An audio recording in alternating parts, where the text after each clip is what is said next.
An estimated 60,000 children face starvation in North Korea as international sanctions slow aid deliveries, the United Nations Children's Fund said Tuesday.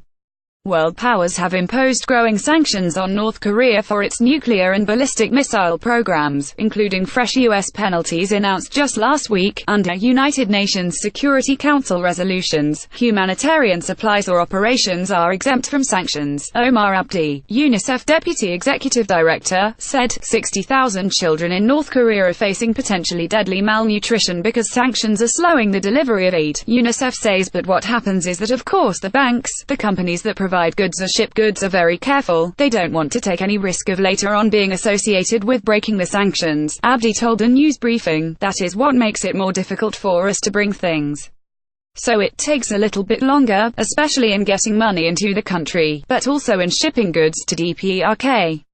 There are not many shipping lines that operate in that area, he said.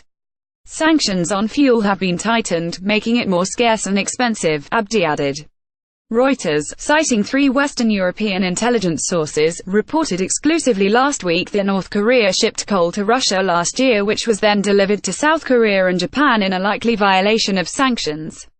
While sanctions do not directly affect aid, it slows the process of delivering vital supplies as extra checks need to be carried out, leaving the children at risk. We are projecting that at some point during the year 60,000 children will become severely malnourished.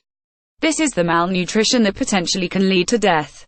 It's protein and calorie malnutrition, said Manuel Fontaine, director of UNICEF emergency programs worldwide, so the trend is worrying. It's not getting any better. Diarrhea related to poor sanitation and hygiene and acute malnutrition remains a leading cause of death among young children. UNICEF is seeking $16.5 million this year to provide nutrition, health and water to North Koreans but faces operational challenges due to the tense political context and unintended consequences of sanctions, it said.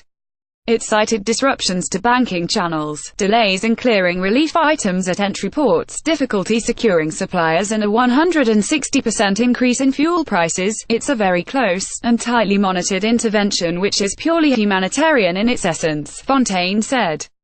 UNICEF is one of only a few aid agencies with access to the isolated country, which suffered famine in the mid-1990s that killed up to 3 million people. North Korea is the least reported major emergency worldwide, CARE International said earlier this month. 2 in 5 North Koreans are undernourished, the charity said, citing United Nations statistics.